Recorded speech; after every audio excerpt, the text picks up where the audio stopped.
Assemblywoman Kimberly Jean-Pierre, and I represent the Great District, the 11th Assembly District in the state of New York. I am so honored and proud to partner with Community Watch with our great host, Bishop Andy Luter, who would bring you various elected officials to discuss their platform, who they are, so you could be able to know who are the great people that represent you in the different levels of government.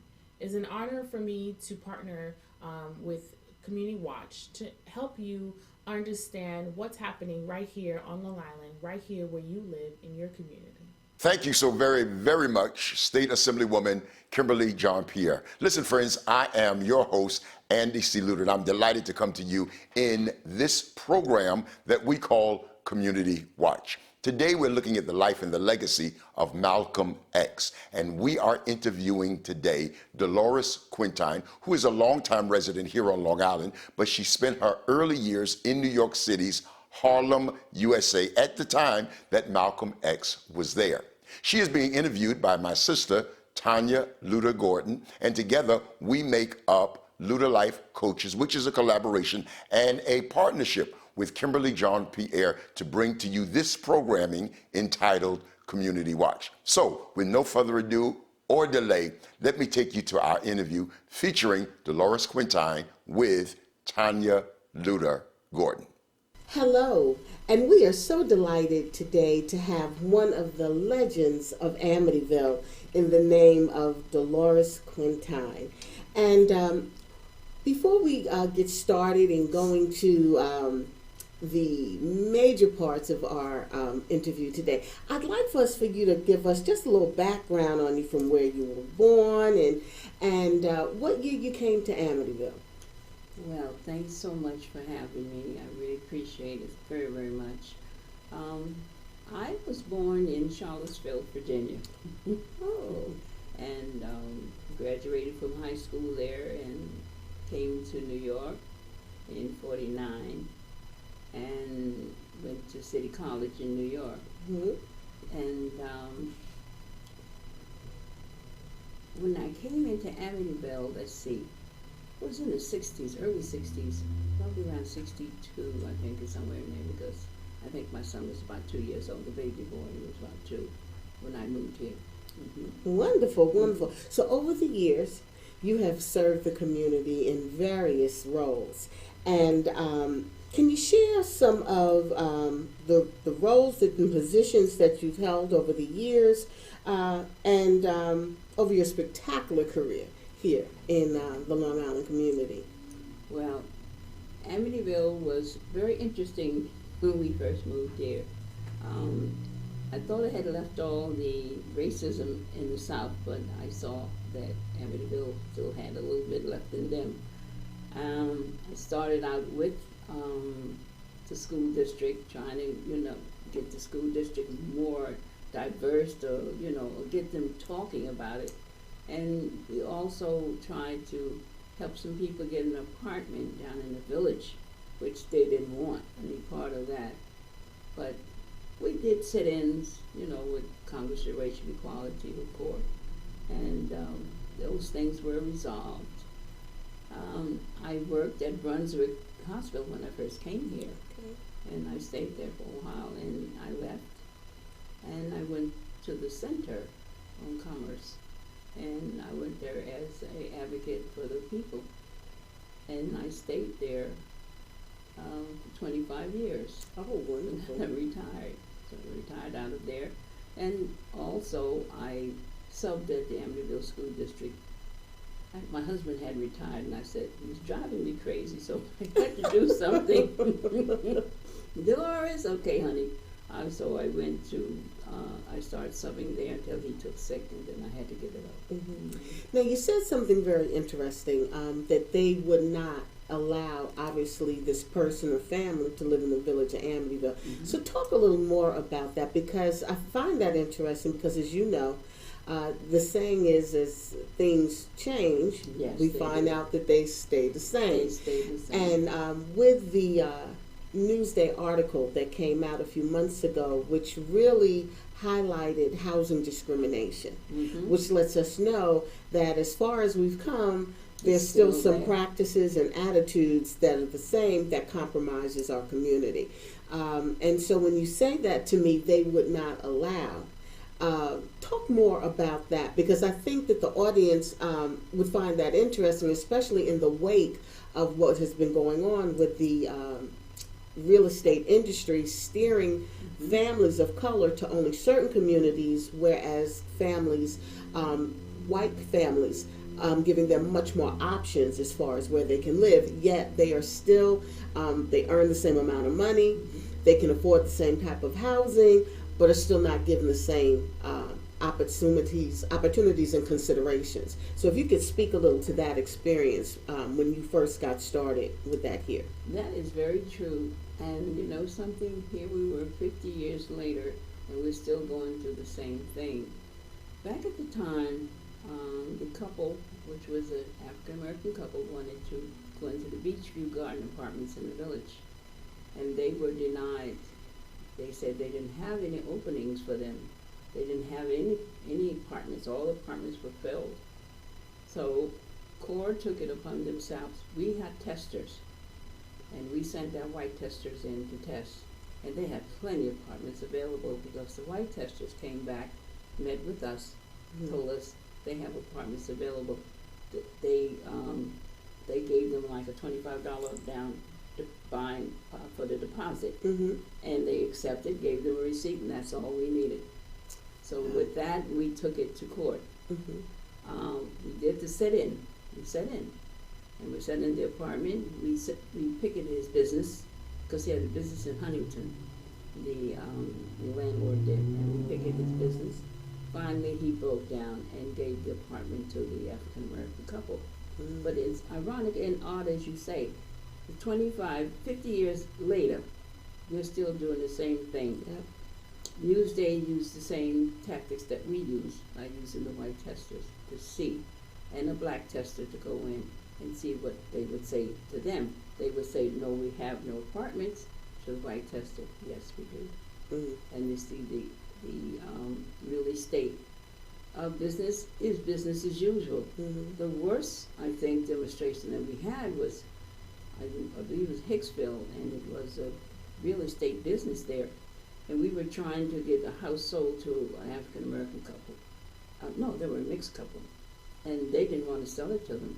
And the Vigilante, that was the name of the company in Hicksville.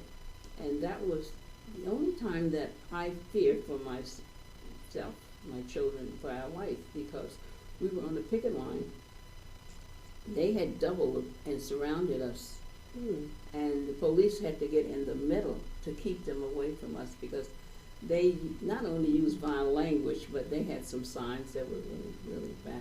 And I mean, our signs was like, you know, give everybody a chance to live, you know, that type of thing.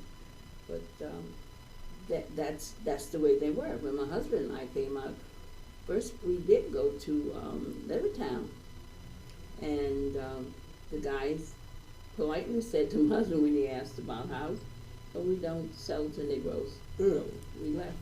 My husband said, "Wow, I don't believe this," but we had this action out here on Long Island, which was really, you know, you couldn't believe it that this was still going on in this day and age, that these things were happening, but it was.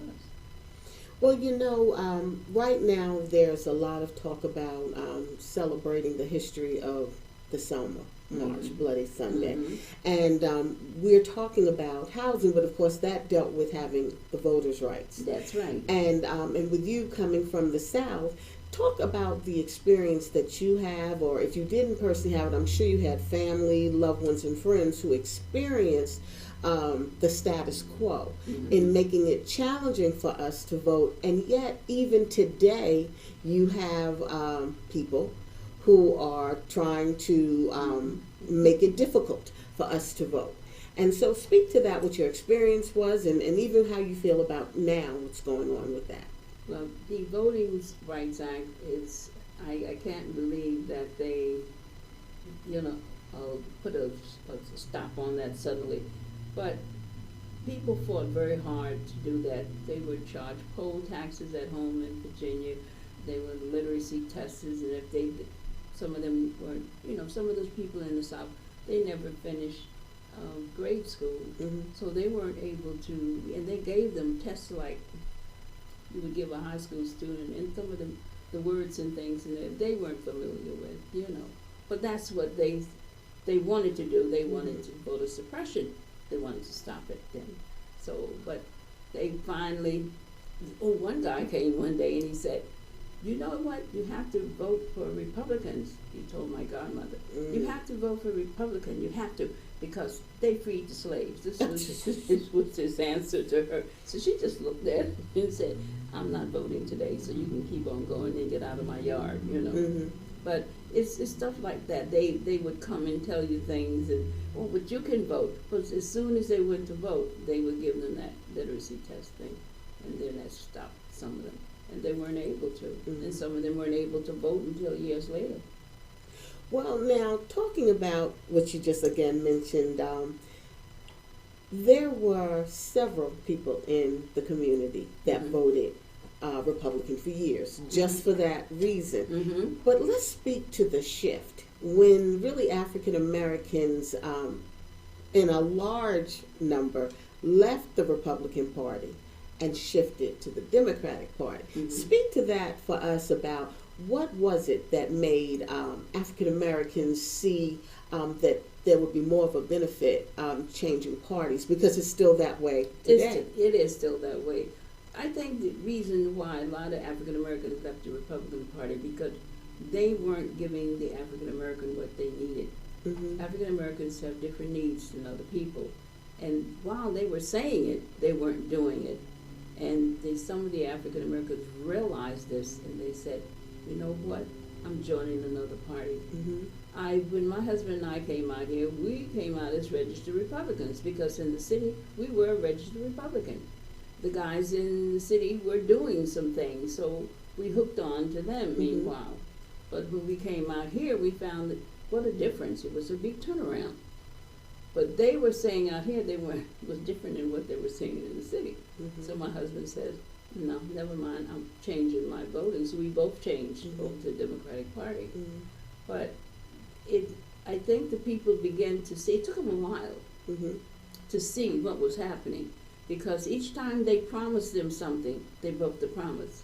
Or they didn't do it. Or they say, wait till next year. And to wait until next year became another year, and nothing still took place. So a lot of people just gave up and said, let's change parties.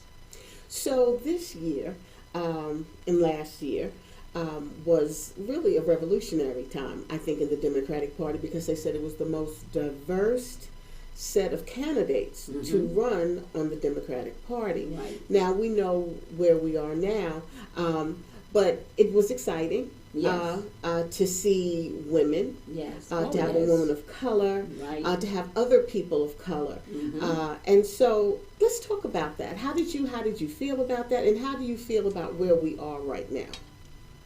I saw the women, the number of women that came out for the run for president. I was very happy. I was elated, because this is something that we never do.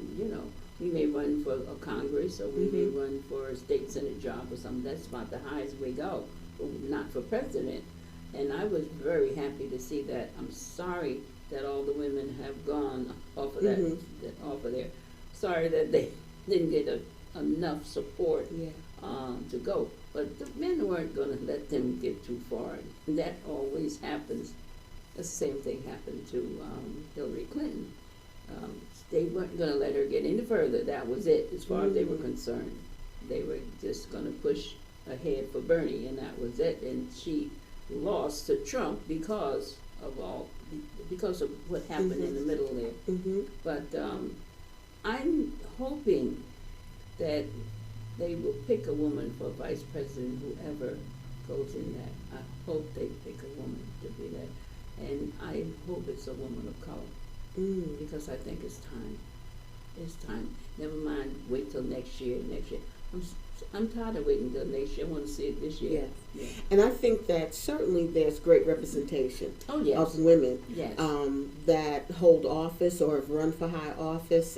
So I think that they would have a large pool to pull from for that opportunity. Yes, because they are more diverse now. Women are much more political astute than they were years ago. Yes. Much more. Yes, yes. So in addition to yourself, Mm-hmm. so you were married for many years to Irvin Quintyne, and who was a legend and an icon in our community and continues to be, based on what both of you have done in Amityville. Can you share with us what it was like to be married to such a popular figure?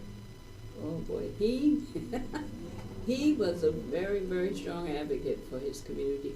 The only thing he ever wanted was to see that his community stayed strong and that the people in the community, could do for themselves. He wanted them to be able to do for self.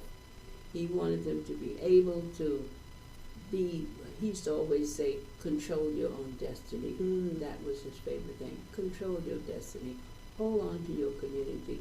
Don't let it, get out of hand. Don't let people come in and stick things in there that you don't want to see there.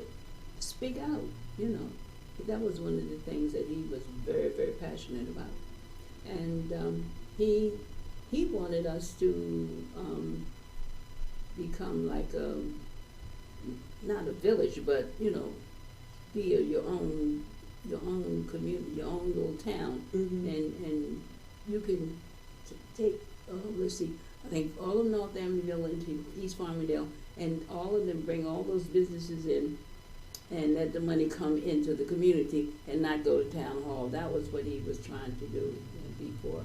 And it was working. Some of the people were for it, some were not. But they understood what it was all about, So he told me, you won't have to worry about if they're going to give you this, if they're going to clean your street, or if they're going to come and do things, put up a light for you so you can see, or whatever you need, your needs are. But he told them that you have to control your own destiny. So he was a firm advocate for economic development. Oh, yeah. That was his thing. Economic development was it. He thought that would be the answer to people who were having problems. If you had build a strong base, then you're okay, because that's something no one can take from you. That is true. That is true. There's always a lot of talk about if we could keep the dollar in our community, and how it doesn't last long in our community because we spend it outside. We do. We do. We spend everything outside the community. We don't even have a store. We used to have the cleaners here. We used to have a store here. We used to have little things, little shops. We all were small then. We used to go and you could buy a little novelty shop. You wanted a scarf or a little handbag. If you were going out at night, you could get it. And different little stores around we had. We had a fish store, And all of a sudden, it's all gone. But then the drugs took over. That's why most of everything just went. People were afraid. Yes. And they had businesses up there on the corner, and it was just, you know about that anyway. Yes. Well, this week we're celebrating the life of Malcolm X. Yes. Also known as Malik El-Shabazz. Right. And you lived in Harlem during the time that Malcolm X was at the height of his career. And so what was Harlem like back in the early and mid 1960s? Well, the people really did. They liked Malcolm X. They did. They admired him. If you spoke his name, people would go to the mosque to hear him. My brother-in-law belonged to the same mosque that we belonged to. He would go there all the time. He used to come back and bring you information and stuff, from Malcolm X. And people they just sort of surrounded him. When they saw him, they would just surround him. And it was great to see that, because he was a leader in his own right. The only thing, it was so sad that they assassinated him the way they did. And it was his own brothers that they had arrested. Of course, they were running left and right. Some people said the police did it and blamed it on the brothers. So we never did get that story. But the Amsterdam News wrote a nice article on it about a couple weeks ago. and they mentioned some of that I'm saying now. But Malcolm himself, he took Harlem, and everybody listened when he spoke. So that's one of the things that we admired about him. Well, now we know with Malcolm X that from the early part of his career, being a civil rights activist. Yes, he was. Yes. But then there was a revelation he had. He traveled abroad, he experienced Mecca. And he came back a changed man. He did. So now, did you have an opportunity to see the before and the after Malcolm X, after he had that life-changing experience? No, I saw him before. I didn't see him too much after, because then everybody was, well, not everybody, just a few of them were complaining about, well, Mecca changed him, and they didn't like the change in him, and why did they let him go, and, you know, and they wanted to blame the higher-ups in the Muslim religion, and that they shouldn't have let him go over there, they should have let him stay here, you know. So that was some of the stuff that was still going on in Harlem. I think that a lot of people would be surprised to know that him and Martin Luther King did have a relationship. They did. Yes, they did. Even though people talked about it and said, oh, they don't like each other. Yes, they did. They had a good relationship. They sure did. They talked. Yes. Well, I think, and you share this with me, living in New York City versus living down south during that extremely time of racism. And they both had two different schools of thought. But one was obviously relevant for different, let's say, where you live, different audiences. And so there was certainly a need, I would think, for both of them. But when I saw a beautiful picture of the two of them together, and then I was able to learn, because they don't tell us that when you're coming up, right, that they did have a relationship, even though I know they were at odds, or more so Malcolm X took issue with that, you know, that he took that position of nonviolence as pacifism. Yes. But you have to figure out how to survive and to use the tools to be successful. Yes, you do. Absolutely. Yes. Because I know they had said that Martin, because it was a thing that Martin had gotten more people killed by being passive, you know, by this, you know, by his civil rights action, that they felt that more people died under Martin Luther King than taking a stand, you know, and standing up. But I don't think, I didn't believe that when they were trying to get people registered to vote, that was the worst. That was the worst. I remember when, I can't remember her name right now, but I remember when Sophie Carmichael and them came to Atlantic City to the Democratic Convention there that they held that year. And Fannie Lou Hamer came with them. They bought a car, the car that Shorna and Goodman and Cheney was in. They bought that car. They got it up out of the water, and they bought the car up on the back of an old truck, and the truck brought it up to New York, and they put it right on the boardwalk of Atlantic City. And I was standing there with tears in my eyes because I could just see those three kids in that car drowning. And Fannie Lou Hamer was trying to get the Mississippi Democratic Party, you know, admitted but she wanted a separate thing with them. And of course they wouldn't accept it because she was heading it up. No, they weren't going to accept this. There was too many African Americans with her. And they were, no, they're not going to accept the Mississippi Democratic Party in. But it was the registration of the voting, and that more people were killed trying to get people registered to vote. More people slammed doors in your face, and so, you know, it was hard out here. I used to go around and try to get signatures for things. They were rude, very rude, very, very rude. Well, you know, there are so many people, and they talk about this now, that older African American people vote more than the younger African American people. And that could be, and you tell me what you think, because the memory is still more fresh with the sacrifices that were made to be able to vote. Yes, it is. The memory is much more fresh in the mind. And the things that they have gone through, they will never forget. Yes. So as a young couple, what was that so attractive to you that you think that young people were drawn to Malcolm? Even so that they chose to follow him with such passion. Well, Malcolm was a very passionate person, and when he spoke his order, it just reached out to you. But you didn't stop and listen to him. You had a problem, because his voice just went right out to you, and he would stop you. He would just stop and listen to him, and he said, and they would, shake your head.